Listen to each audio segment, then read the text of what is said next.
नमस्कार मंडळी, स्वागत आहे तुमचं लोकशाहीराची साहित्य चर्चा या आपल्या यूट्यूब चॅनलमध्ये. आपण साहित्यरत्न अण्णाभाऊ साठे यांच्या फकीरा या कादंबरीचं वाचन करत आहोत. त्याच मालिकेतला आजचा हा पुढचा भाग. एका उंच कड्यानं आपली मुंडी ढगात घातली होती.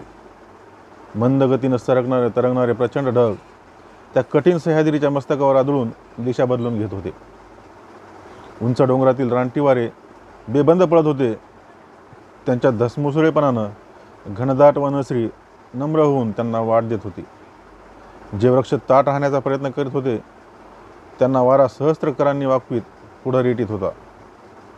करवंदी, बोरी, बाभळी, पिंपरण, जांभूळ, सागवान, पांगिरा या वृक्षांची वाऱ्यानं दानादार होत होती. पालापाचोळा त्यांच्यापुढं लोटांगण घेत होता. ऐन गिरीकंदरात एका दाट झाडीत फकीराचा तळ पडला होता. 8 कारवानी घोडी करवंदीच्या जाळीखाली पाग करून बांधली होती आणि त्याचा तो गबऱ्या पाठीवरचा जिन तसंच घेऊन उभा होता. एका कठीण प्रसंगात आपण आहोत याची जणू त्याला जाणीव झाली होती. सर्वत्र गंभीर वातावरण दाटलं होतं. फकीराची माणसं डोंगराच्या कपारीत सर्वत्र नाक्याच्या वाटा दाबून बसली होती. हत्यारबंद माणसांनी करवंदीच्या विशाल जाळ्या उग्र भासत होत्या. त्याला छावणीचं स्वरूप प्राप्त झालं होतं. चिंचणीकर पिरा, साजूरकर निळू, साधू, मुरारी, बैरू, सावळा, तायनू महार, भैरोजी महार, घामांडी अशी एकागळी एक दिलदार आणि बेडर माणसं तिथं वावरत होती. आज 1 महिन्यात दूरदूरचे माग घेऊन फकीराला मिळाले होते. हजेरी देऊन जगण्यापेक्षा लढून मरण्याचा त्यांनी हिया केला होता. आलेल्या लोकांना निरनिराळी कामं वाटून देऊन फकीरानं सर्व तयारी केली होती. 1 महिन्यात फकीरानं सह्याद्रीच्या खांद्यावरून कित्येक मैल दौड मारली होती आणि कैक शिरजोरांना धूळ चारली होती. जे त्या भागात बळी होऊन बसले होते त्यांना त्यानं जमीनदोस्त केलं होतं. त्याचं नाव ऐकून कैकांना कापरं भरत होतं. फकीराचा तो दरारा ऐकून रावसाहेब पाटील आपले शेवटचे दिवस जपून ठेवण्याचा प्रयत्न करीत होता. परंतु फकीरानं ज्या दिवशी घर सोडलं त्या दिवसाची त्याला सारखी आठवण होत होती. त्या दिवशी राधानं आगतिक होऊन स्वतःचा ऊर वडवून घेतलं होतं. सरूनं हुंदका कंठात दाबून ठेवला होता. म्हातारी राहीबाई ऊर वळवीत होती. दौलतीनं आसू ढाळीत गबऱ्यावर खोबीर घातलं होतं. त्या स्थितीत त्या 4 जीवांना सोडून साधूनी फकीर आहे परागंदा झाले होते. आता त्यांची भेट कधी होणार? एकाएकी आलेला हा प्रसंग सर्वांनाच दहाक वाटल्यानं सर्वच दुःखी झाले होते. करते म्हणून पुढे आलेले दोघेही मुलगे फकीरा व साधू फरारी होत आहेत. ते परत कधी येणार? का सरकार, पाटील, खोत त्या दोघांना ठार करणार? या आणि अशा कैक इंगळ्या राधा, दौलती, राही यांच्या काळजाला डसत होत्या. फक्त दौलतीचंच नव्हे तर मागाच्या वस्तीतील प्रत्येक घर त्या रात्री रडलं. कारण घरटी एक माणूस तरी त्या दिवशी बाहेर पडून फरारी झालं होतं. भर मध्यरात्री जेव्हा ती सारीजणं घर सोडून निघाली तेव्हा सर्व लहान थोरांनी दारात येऊन त्यांना निरोप दिला होता. त्यांचे ते क्रश हात, दुष्काळानं जर्जर केलेले देह फकीराच्या सारख्या नजरेसमोर येत होते. गेल्या काही दिवसांच्या अनुभवातून तो पार बदलून गेला होता. एका जाळीत निवांत पडून त्या प्रसंगाची तो आठवण काढीत होता. आज 8 दिवस त्याला घराकडचीही काहीच बातमी मिळाली नव्हती. सरू त्याच्या डोळ्यापुढं सारखी येत होती. आई भिंतीला टेकून तळमळत असेल, आबा घोर करीत असेल, थोरली आई चरफडत असेल. आपलं घर, आपलं अंगण, मांडव, गाव आपणाला अंतरलं. आता किती दिवस असे जाणार याचा विचार करीत तो पडला होता. रात्र सामसूम झाली होती. डोंगरातील जग केव्हाच निश्चित झालं होतं. चराचर अंधारात विलीन होऊन कितीतरी वेळ झाला होता. अति विशाल सह्याद्री पण तोही थंड भासत होता. मध्येच कुठंतरी एखादं घुबड पाखरू नाजूक आवाज काढून भरुकन जात होतं. एखादं डुक्कर हुंकार देऊन रात्रीचं पोट फाडीत होतं आणि त्या प्रसिद्ध डुक्कर मुसंडीनं लपलेली खेकडी जीव मुठीत घेऊन पळत होती. सशांच्या उरात धडकी भरत होती. बेलाग उंच गांजणीत तरसांची धडपड सुरू होती. घमांडी दिवस बुडताना घराकडे गेला होता. तो घरची खुशाली ऐकून व आपली लोकांना देऊन येणार होता म्हणून सर्वजण उत्सुक होऊन घामंडीची वाट पाहत होते. फकीराही मधून चाहूल घेत होता. शेजारच्या जाळीत पिरा आणि घोंचीकर बळीवा हे दोघे निजले होते. ते दोघेही घोरत होते. त्यांच्या त्या प्रचंड घोरानं कोणाचंच चित्त स्थिर राहत नव्हतं. त्यांची ती घरघर ऐकून एक मोठं रानडुक्कर त्या जाळीच्या रोखानं बावरून कान टवकारून हळूहळू येऊ लागलं. पण डुकराची ती त्या दोघांवर होणारी चढाई कोणालाही कळत नव्हती. कारण जो तो आपल्याच विवंचनेत होता. त्यांना झोप येत नव्हती आणि विचार त्यांना सोडित नव्हते. आपलं काय होणार या विचारावर बायका पोरांचं काय होणार या विचारानं मात केली होती. एका जाळीखाली अंधारात सावळा अंगावर घोंगडे घेऊन बसला होता. त्यानं सडकून गांजा ओढला होता आणि त्याला तार चढली होती. त्या तारेत तो बोलत होता आणि ताईनू पडल्या पडल्या ऐकत होता. तो घोंगड्याची खोळ खालवर घालून पोटाशी आपली प्रचंड कुऱ्हाड घेऊन सावळ्याच्या बोलण्याला हुंकार देत होता. आपला प्रत्येक शब्दाला ताईनूनं हुंकार दिला पाहिजे असा सावळाचा आग्रह होता. हुंकार देण्याला किंचित खंड पडताच तो ताईनूला डिवचून जागा करीत होता. नाहीतर मोठ्याने म्हणत होता, जागा आहे साका? आहे की, बोला तुम्ही. ताईनू अंगावर घोंगडं घेऊन त्याला म्हणत होता आणि मग सावळा समाधान व्यक्त करीत बोलत होता, हे गोरे लोक म्हणजे मारुतीची अवलाद आहे.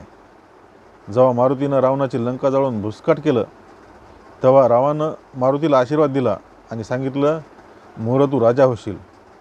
म्हणून शान बघ हे राज आलया. पर हिच्याबानं हे रामवंशाचं राज आमासनी भागात पडलं. आमासनी 3 वेळा हजेरी लावून बसले. थांबा. तोंडावरचं घोंगडं बाजूला सारीत ताईनू म्हणाला, राम देव होता. त्याच्या भक्तांचं हे जर राज आहे तर मग तुम्ही कोण? तुमचं त्याचं वैर का? बोला. अहो तेच तर उमजना. सावळा खजील होऊन म्हणाला, आम्ही गरीब माणसं, आमासनीच हे असं का? आणि आहे का? ताईनू म्हणाला, जर मारुतीच्या वंशाचं गोरं आहे ती तर तेचने शेपूट कावं नाही? काय की बा. अंधारा सावळानं ओठ उपरटे केले आणि तो स्तब्ध झाला. पण पुन्हा थोडा विचार करून हळू सुरात म्हणाला, मला वाटतं साहेब लोकांनी शेपटा असतील पण इजेरीनं ते दिसत नसतील. हे ऐकून ताईनूला हसू आलं आणि मग तो मोठ्यानं हसू लागले.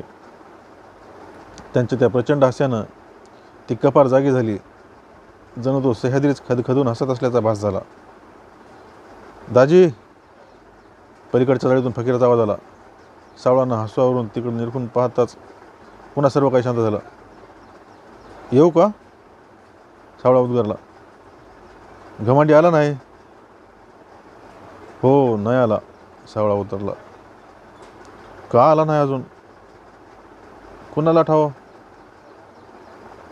का वाट चुकला? कुणाला ठाव? येंजोळ यावं ते. हो पण कुठं अडकला कुणाला ठाव?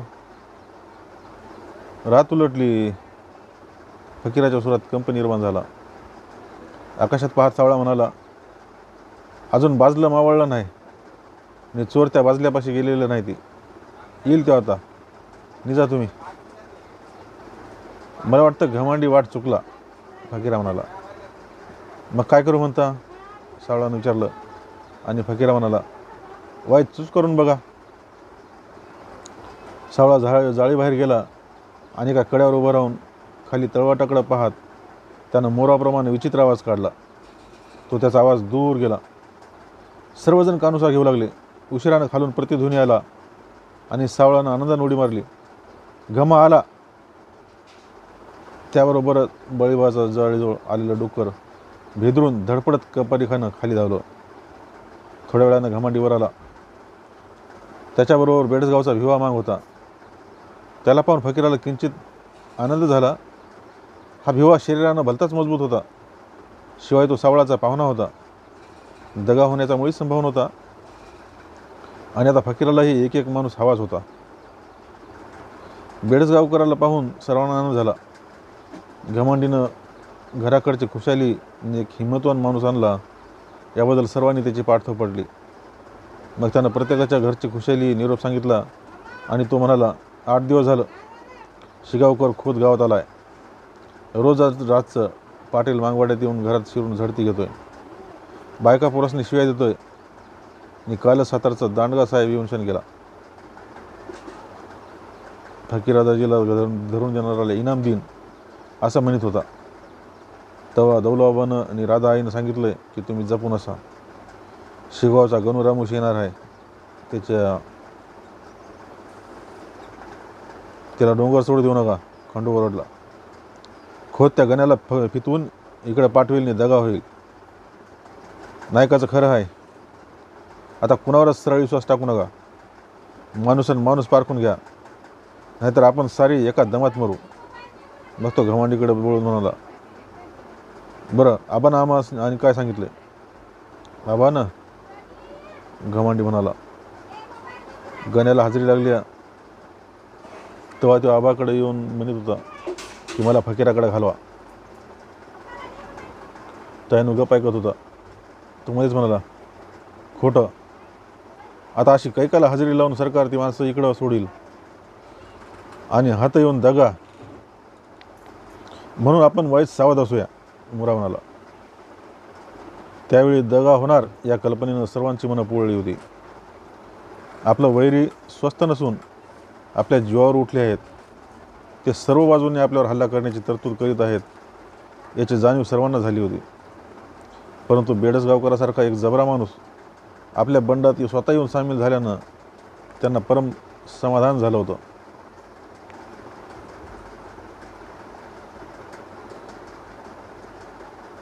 भिवानं फकीराची ती उग्र मूर्ती जेव्हा पाहिली तेव्हा तो चकित झाला.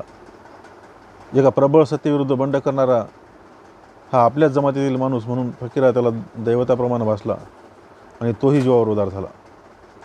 भिवाला पाहून तायनूला सर्वापेक्षा अधिक आनंद झाला. भिवाच्या दाट करड्या मिशा सरळ पुढे झेपावत होत्या आणि त्यांनी त्याचा रुंद जबडा झाकला होता. त्याचे टपोरे डोळे भलतेच रागीट होते. त्यावरच्या करड्या भुवयांनी त्याच्या चेहऱ्याच्या तापटपणाचा भाव सारखा दिसे आणि तायनूला तसलाच माणूस आवडत असे. डोंगरी लाकडांचा जाळ मंद होता. सावळा, तायनू व भिवा त्या जाळाभोवती बसून शेकत होते. भिवा चिलमीत निखारा कोंबून मिशा आजूबाजूला सारून झुरके मारित होता. मध्यान रात्र उलटली. वाऱ्याला जाग आली होती आणि तो कपारीनं बेभान पळत होता. घमांडी आल्यामुळं आणि घराकडची खबर समजल्यानं सर्वांच्या उरावरचं दडपण हलकं झालं होतं. तो जाळीत घोरत होते. गबऱ्या नाचत होता आणि शेजारच्या जाळीत फकीरा जागाच होता. त्याला झोपच येत नव्हती.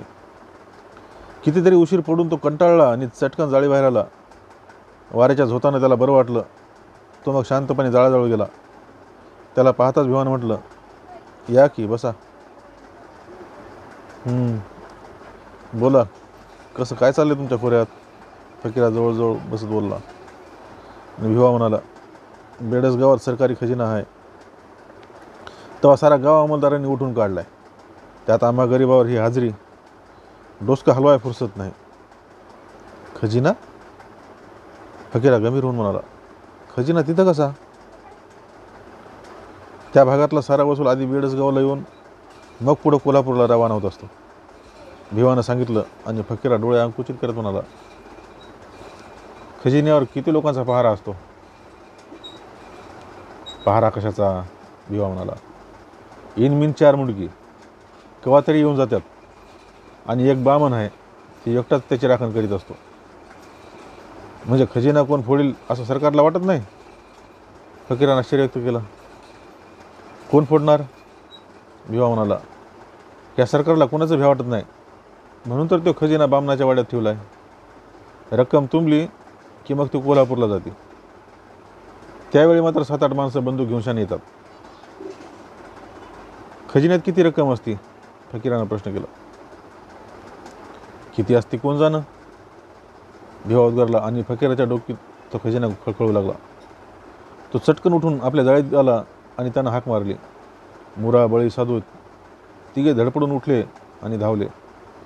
त्यांना जवळ घेऊन फकीरा म्हणाला, बेडसगावात इंग्रजांचा खजिना तुंबलाय. असं म्हणून त्यानं पूर्वेकडे नजर टाकली. आकाश लाल होत होतं.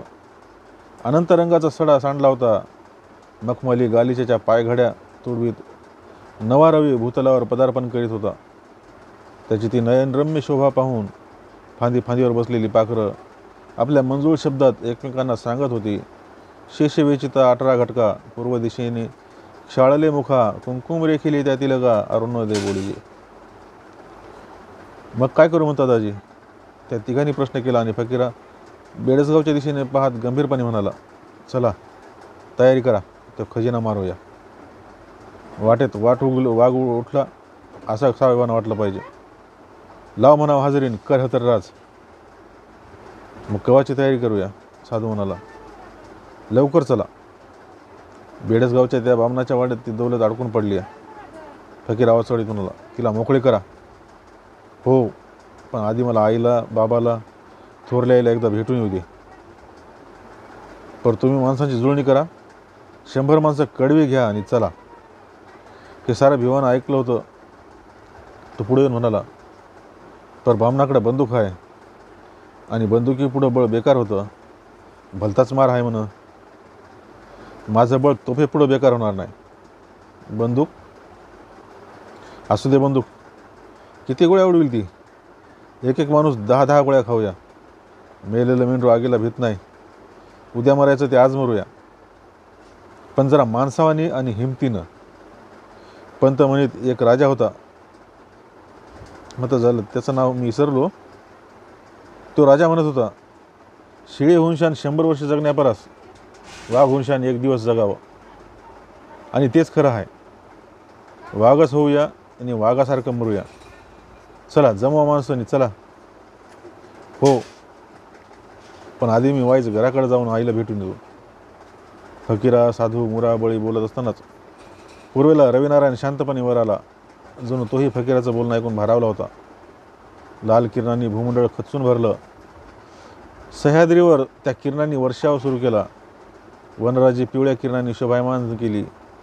लहान लहान रानफुलं वाऱ्याच्या स्पर्शानं मस्तक डोलावून सूर्याला नमस्कार करू लागले. डोंगरी दुनिया जागी होऊन कार्यक्षम झाली. फकीराची माणसं आंघोळ करून आली. कोण देवाचं नाव घेत जाळीत बसलं, कोण धोतर वाळीत सूर्यनमस्कार करू लागलं. मुरा, बळी, साधू बेडसगावच्या खजिन्याचा विचार करीत बस आपल्या तयारीला लागले. बेडसगावचा खजिना या एकाच शब्दानं त्या डोंगरात जाळीनं जाळी कुजबजत होती. प्रत्येक जाळीत खजिन्याची चर्चा चालू झाली आणि खजिना करीतच तो दिवस मावळतीला गेला. फकीरा घराकडे जाण्याची घाई करू लागला. घमंडीनं येऊन गबऱ्यावर खोबीर घातलं आणि तो म्हणाला, दाजी एकटं जाऊ नका. रावसाहेब पाटलांना आपली माणसं पाळतीवर ठेवली आधी. बरं, मी सावळू नानाला घेऊन जातो. फकीरा म्हणाला, मी सावध आहे, तुम्ही मात्र हात जागत असा.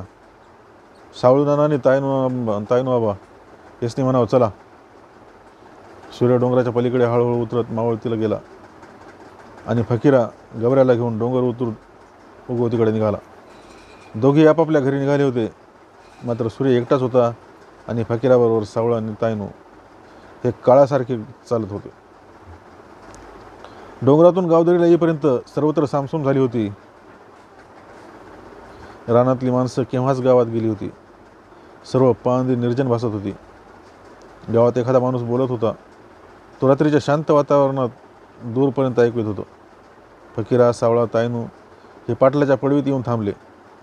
कारण फकीरापुढं दुसरा एक पेच पडला होता, तो म्हणजे गबऱ्याचा.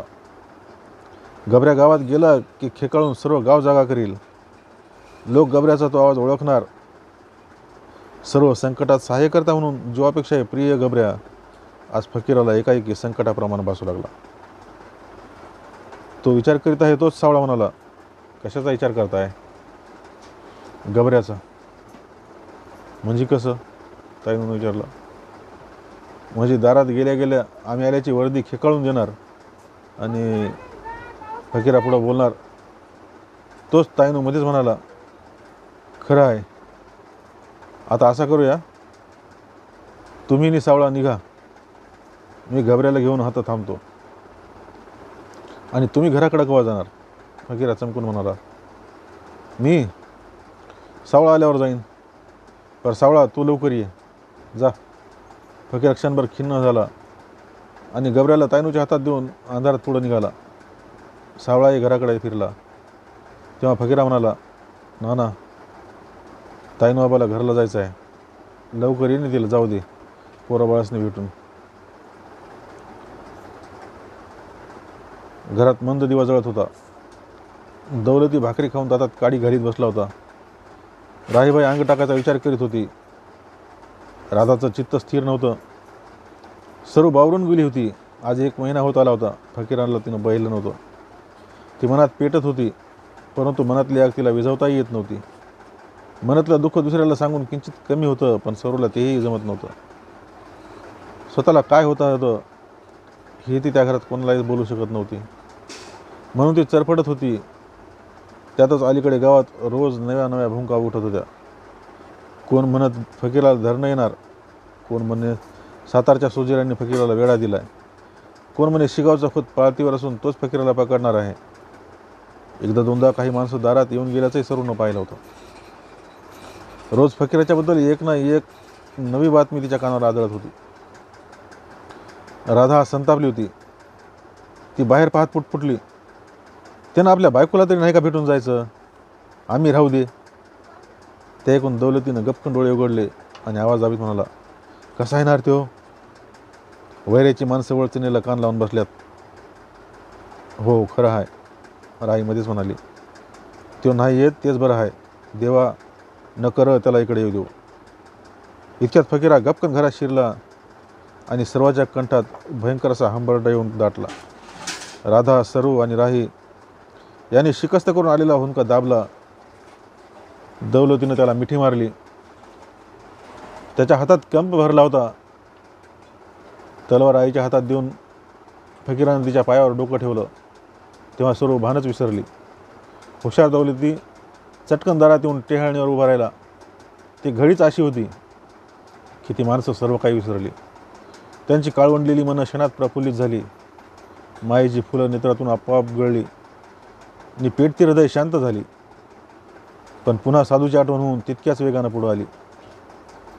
पहाटे ताईनू दारात आला. तोही पोराबळानं भेटून हर्षभरीत होऊन चेहऱ्यानं आला होता.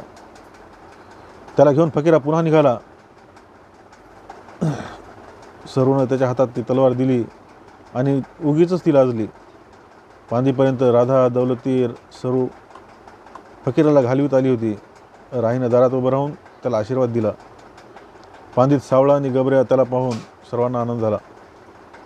दौलतीनं गबऱ्याची शेंडी चाचपून त्याचा मुका घेतला व लेका सांभाळ बाबूला. आपला गाल त्याच्या कपाळावर घासीत तो म्हणाला. फकीरा सर्वांचा निरोप घेऊन निघाला. तेव्हा राधा म्हणाली, आता वाट दिलीच पाहिजे. आमची काळजी नका करू, जीवाला जप. आता लवकरच दुसरा फकीरा आमच्या घरात येणार आहे. हो. हे ऐकून सरू लाजून चूर झाली. फकीरानं चटकन तिच्याकडे पाहिलं, पण अंधारात तिचा लाजेनं मोहरलेला चेहरा त्याला दिसला नाही. मात्र दुप्पट बळ त्याच्या अंगात आलं आणि तो ताडकन गबऱ्यावर उडी मारून बसला. पूर्वेला एका काळ्या ढगात एक लाल रेषा हळूहळू प्रखर होत होती. जणू अंधाराच्या भिंतीला तडा जाऊन त्या खिंडीतून प्रकाश पुढे येत होता. फकीरा डोंगराकडे निघाला होता. त्याची पाठमोरी आकृती राधा पाहत होती. धन्यवाद.